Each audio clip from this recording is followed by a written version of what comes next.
say that got us. There's only 17 of these damn things. It isn't like the NBA or major. Yeah, that's one game. There's only 17 of these things. Yes. And when you play a significant Super Bowl contender, and we got to get Bob Grotz up. I see Bob. Yeah, Bob Grotz is here from the Delco Times. He's delivering the papers today, it looks like. Is that what's happening down there? He's actually at the driving. Starbucks. What do you got, Bob?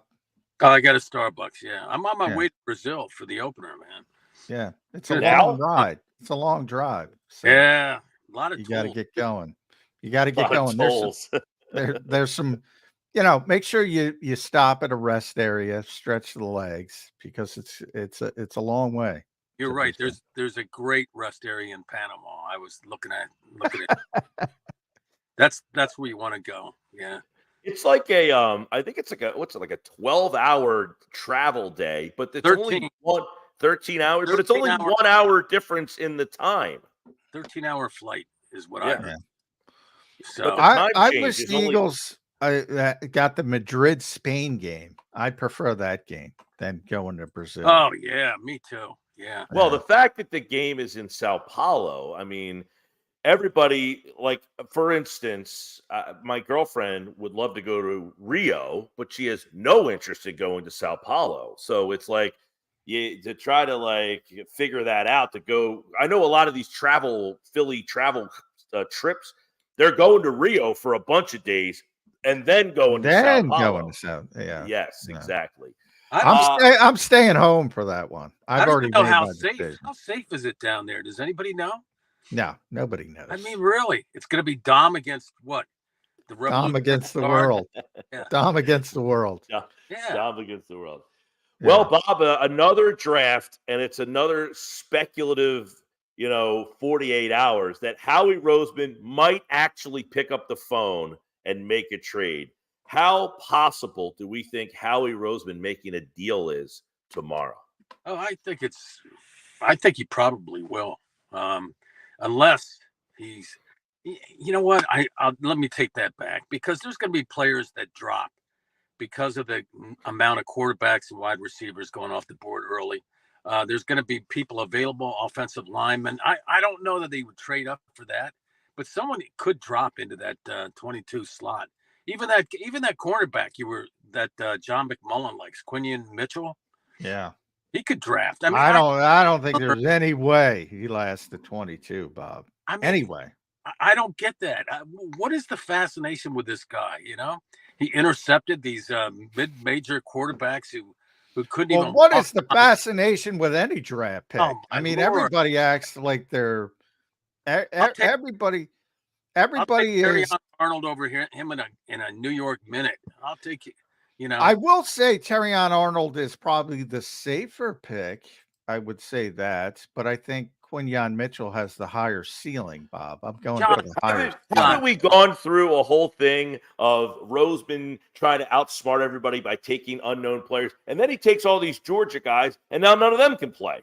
Yeah, that's you know what? I was looking up Georgia guys last year after the lackluster production of the Eagles Georgia guys, and there's only been a few of them that have been drafted highly that have been real productive. I mean, it takes a couple of years to figure that out, but Jalen Carter can play, by the way, so keep him out of the. But the rest of the guys are still questionable. And by the way, Tyler Steen, Alabama, put him on the Chance Warmack plane right now of Alabama guy who can't play. Hey, you're saying Chance couldn't play? Oh, Chance gave him some good snaps. Chance is a good dude. Chance Warmack, he very nice man.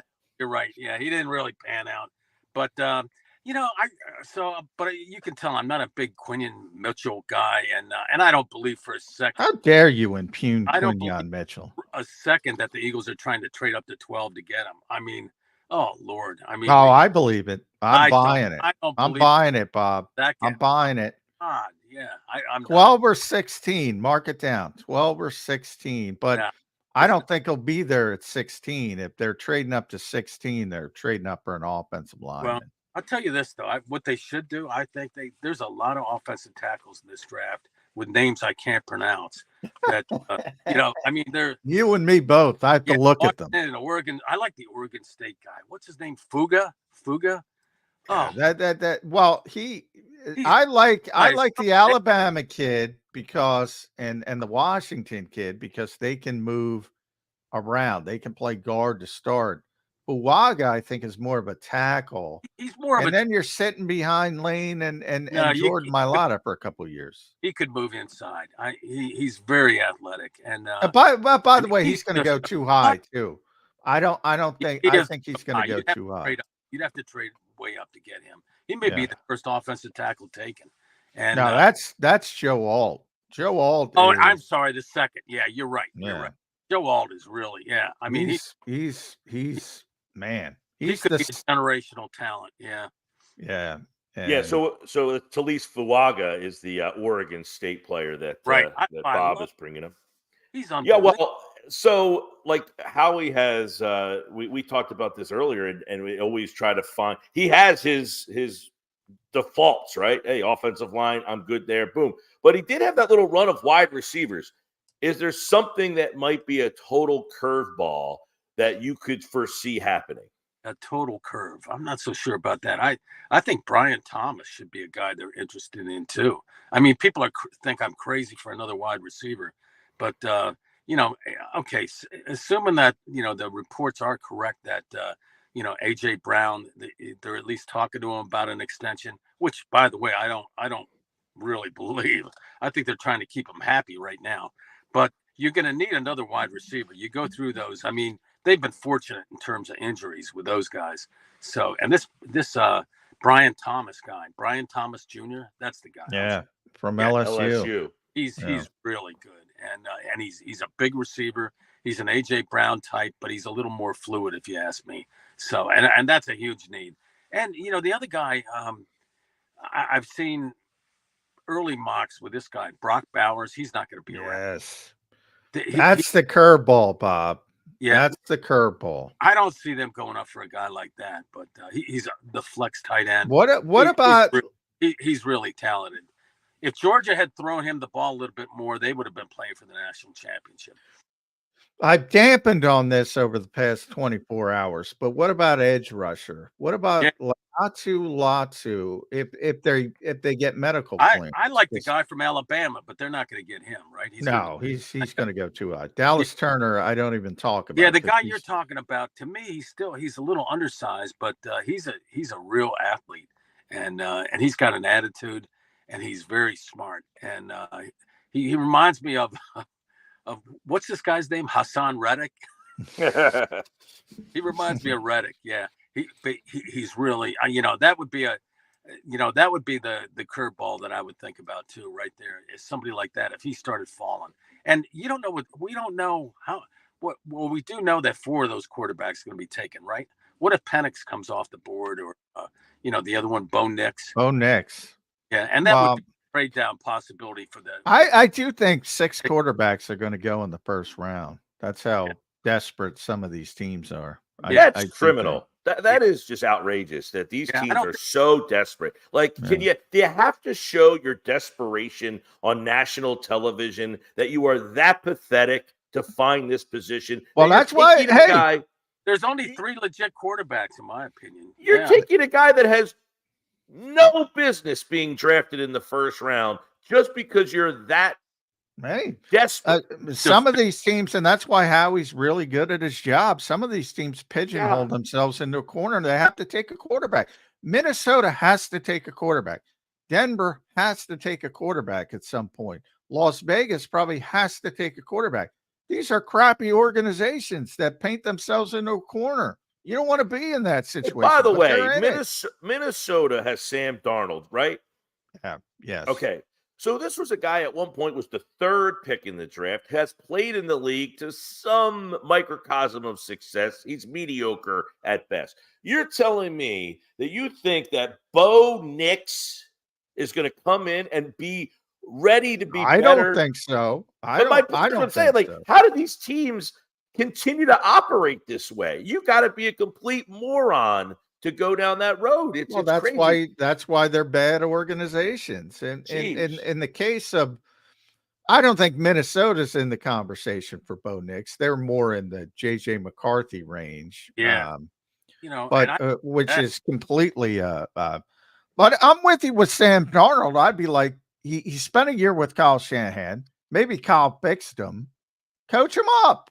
Coach him up instead of reaching for some.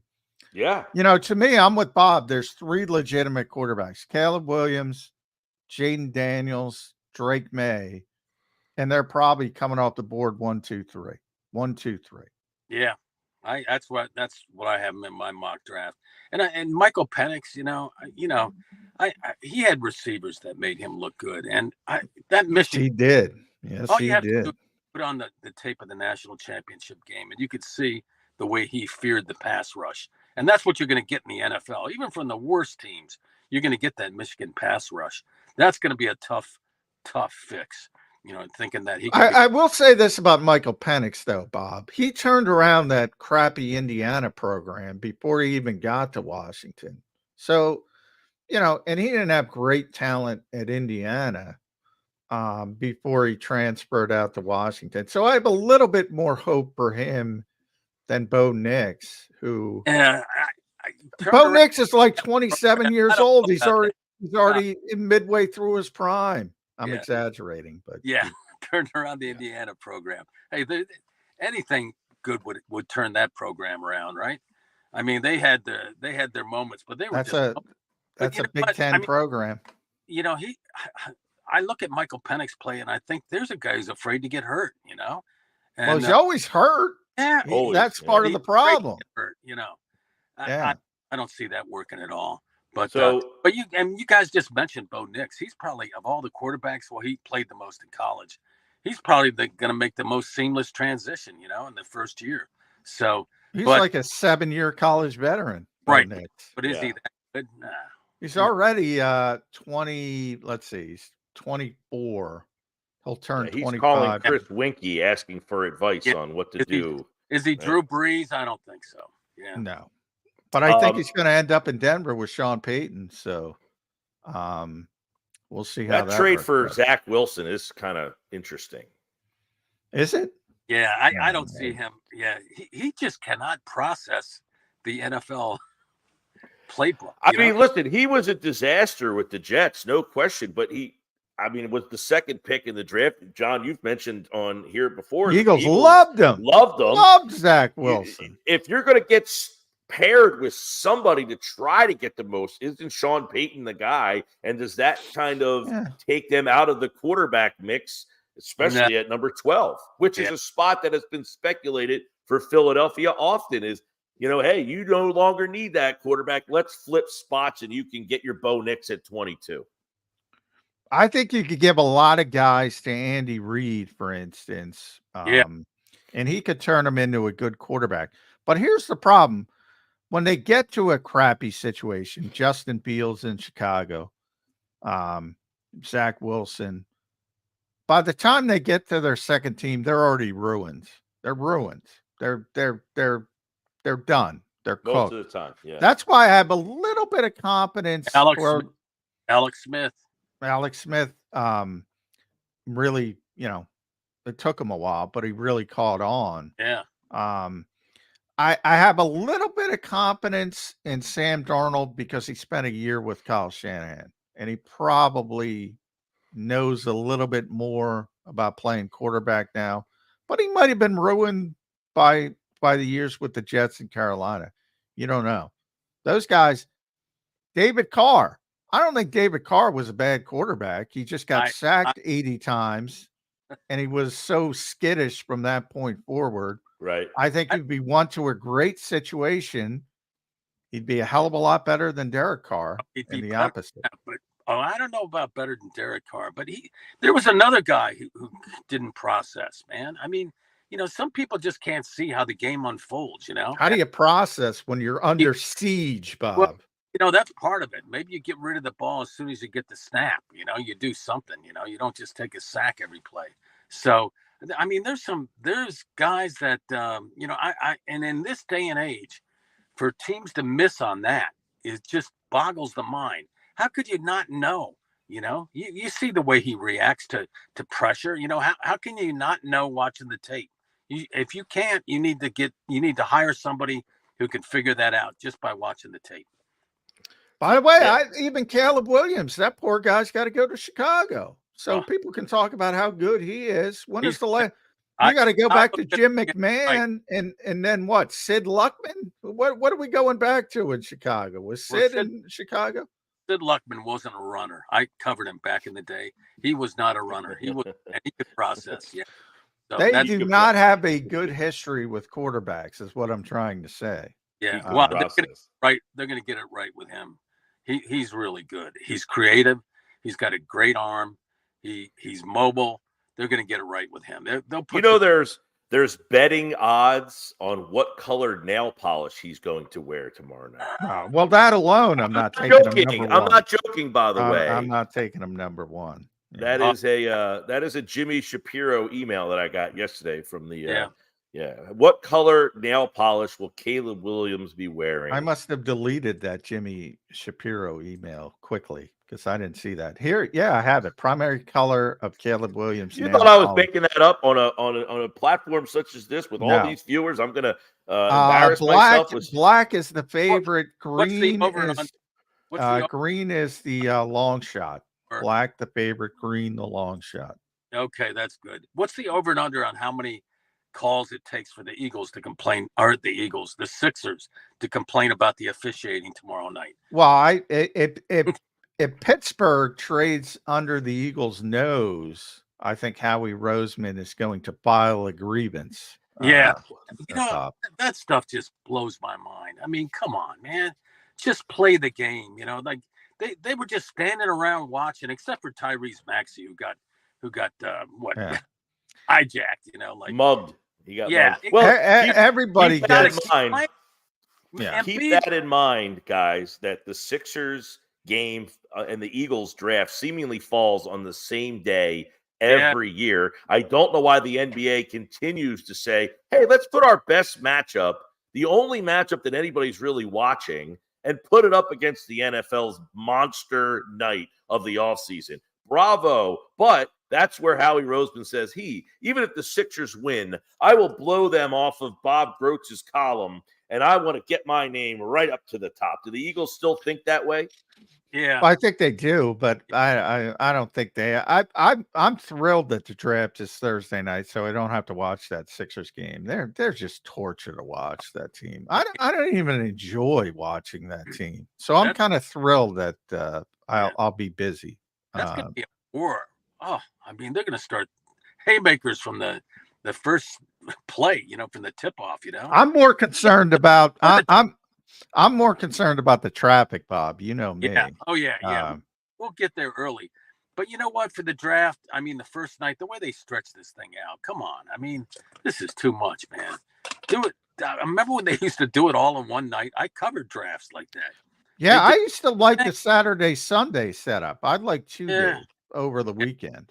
Those were my favorites. Breaking it up, I mean, it's a lot of waiting. So it doesn't bother me that the draft is on the night of the Sixers game, because I'll be watching the Sixers. I'll be the exact opposite. I'll be the NBA, by the way, the NBA is going to a 2-night draft now too. It's Wednesday and Thursday. The round 1 is Wednesday and round 2 is on Thursday. There's no need for that. There's unbelievably no Why need. would you want to watch round 2 of the NBA draft? You're going down to the very, very big hardcores, but you don't even want to. Nobody even knows the guys in round 1 anymore. Who are you kidding? Yeah. Jeez, right. Yeah. I'm thinking about that. Yeah, Bob. If you started reading mock drafts in the way too early mock draft titles the day after the draft, many people, the most mocked guy I've seen is Nate Wiggins. I feel like, I don't know about you guys, but I feel that he has been. Do you guys feel that you saw someone else more attached to the Eagles at 22 than Nate Wiggins?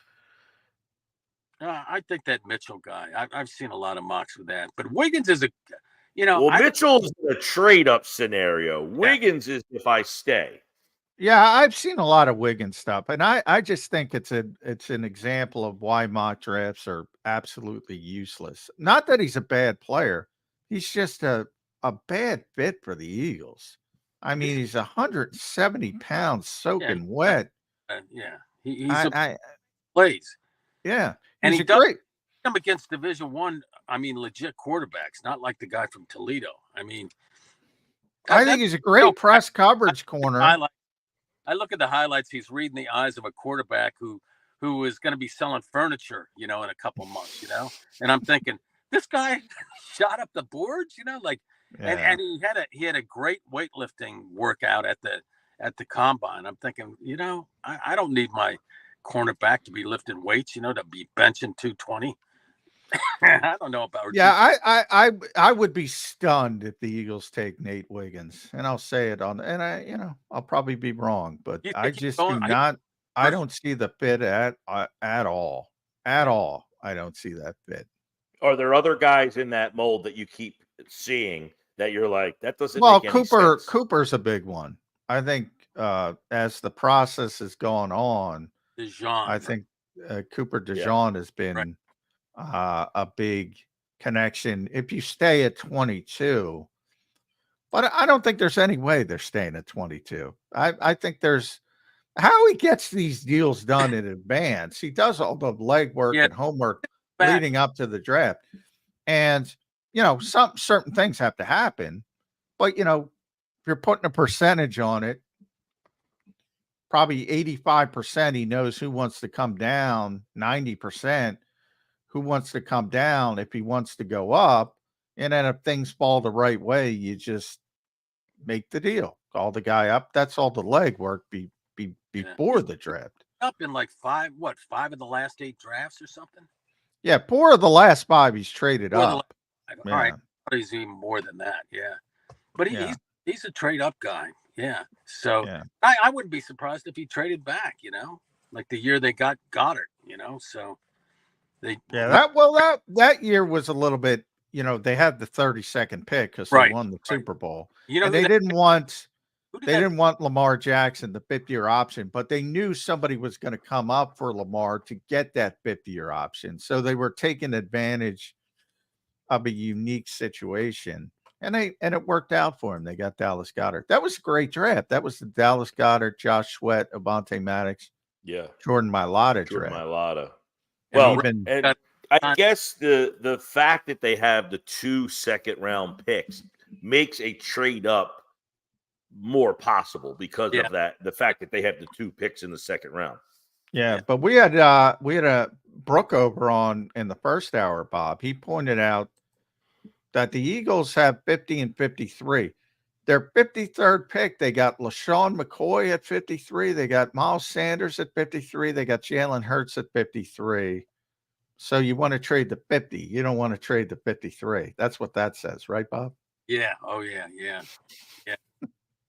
Like that's good 53 research, by the way. Real good. That is good 53 research. Like when you're at the craps table, you want 7, right? Yeah. Yeah. By the way, the Eagles used to have this great draft guide they would put out every year where you could do easy research on that 53. They no longer do that, Bob Grotz. Yeah. Everything gets taken away from That's a surprise, isn't it? Yeah. Shocker. It's a new age. Yeah. You can't even get stats at these games. I was up in Madison Square Garden. They always handed out. Oh, you had to go to the game? The NBA game. Yeah. And did you take New Jersey Transit in under Penn Station? Yeah, Is that what did you go the Hamilton routes? I went to Hamilton, yeah. All right. The park, yeah. But that trip up there, I mean, it's a reasonable fare and everything, but it takes forever. You stop. Oh, it takes forever. You get the one that stops at every it's awful. From Hamilton, it stops everywhere. They let people say their goodbyes, before the train takes off. I feel like I'm in 15. It's like a cruise. It's like a cruise through beautiful North Jersey. It's like being in a black and white movie, And Bob, Doctor waves his arm. We'll let you get back on your way to Brazil. We don't want your drive to be stalled, and it doesn't seem that your coffee's probably cold by now. No, is that a tea or a coffee? It's a coffee. Yeah, yeah. Nice latte. I'll be in Delaware in a minute. I'll see you. Are you going to visit Martin Frank? You're our 2 Delaware guys. Jody's not here anymore. Yeah. Right. Exactly. All right, guys. John. All right, Bob. All right, Bob. Get there early. Traffic. Get there early. I will do that. See ya. See ya. Bob Grotz, everybody, from the Delco Times. Traveling on this Wednesday morning, draft eve, where all the scenarios are on the table. As we all know, sometimes paralysis by analysis, and you get to that time of the day where that time of the draft season where you're just like, all right, make that pick already. But as we've kind of hinted from everybody that we've heard from today and the weeks leading up, the trade seems to be where a lot of people feel this is going to end up. Yeah. Well, Howie said it himself. He likes the trades. Yeah. And I think he's right, by the way. I talk all the time about, if you're a bad team, you want more picks. You want to trade down. If you're a good team, you want to identify a potential difference maker and go get him. If you like the player, that's a Sean Payton quote. Go get him. If you like the player, go get him. By the way, Daniel Jeremiah was on the John Clark Takeoff podcast, and some of the audio of that's coming out. He says he's going to trade. He's not going to stay. I'll go 70% up, 30% back, 0%. He stays at 22. So, well, I'm with DJ, and obviously DJ used to work for the Eagles. He knows how they work, and that's where I am. He's going to try to trade up, but again, that doesn't mean you can trade up. And you have to match with the teams, and there are other people trying to do things. And if he can't trade up, and if it doesn't work out, then I think he would rather trade back, because I think you're going to get very similar players at 22 and say 30. Yeah, somewhere there's in not that a range. guy for me. Like a lot of times by now, I'm like, all right, I would move up for X, Y, or Z.